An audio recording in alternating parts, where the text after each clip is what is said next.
This was the first YouTube video ever. It was uploaded about 19 years ago. For those who were around at the time, you might remember the small slogan that was right next to the main YouTube logo on the website at the time, simply saying, "Broadcast yourself." And I really liked that slogan. As of time of recording, we've had over 19 years of video compilations, tutorials, gaming let's plays, tech reviews, all of that kind of stuff from YouTube. And over the nearly 2 decades that YouTube's existed, I think it's fair to say it's gone through a few changes. In the beginning, YouTube was new. It was fun and exciting. Nobody really knew what it was, and all they had to go on was the slogan telling them to broadcast themselves.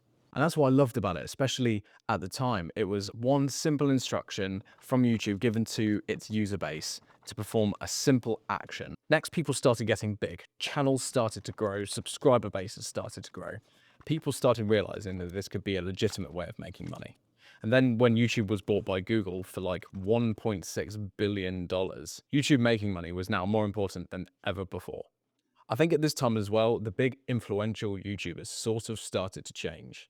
They realized what they needed to do to get even bigger than they already were. And for a lot of them, that meant being more over the top, more dramatic, less themselves. And for a lot of people, in my opinion anyway, more fake.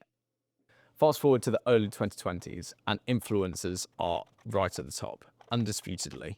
Focusing on retention and a lot of the time gimmicks, they are number one. Making massive amounts of money, boasting enormous followings.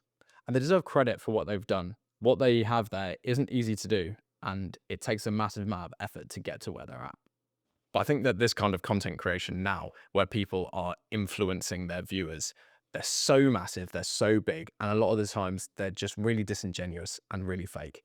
And I think this kind of content creation has made users on YouTube long for that sort of old school style of storytelling and content creation where it's just a person talking to a camera about whatever it is that their channel is about. I see that as a lot more real, a lot more authentic. And because of how the landscape on YouTube is right now, I feel as though this kind of content creation is wanted a lot more. Personally, I care about being my true self a lot more than anything else. Yes, I have the skills to make a flashy cinematic video, but this channel is about me. It's about my stories and my thoughts, and therefore I feel as though it should reflect the type of person that I am. The type of person who never cared about follower count or subscribers or likes or comments or shares or anything really like that. I just want to make these little films for the sake of making these little films because I enjoy it. There are enough big YouTube channels and influencers out there, and I wish them all the best. But whilst the rest of the world is doing what they do, I'm going to stay right here and just broadcast myself. I don't know how long I'll do it for. I might get bored and stop tomorrow. But until that point, as long as I'm enjoying it, I'm going to continue to do it. And if you feel like you want to broadcast yourself too, you should give it a try. It's quite good fun.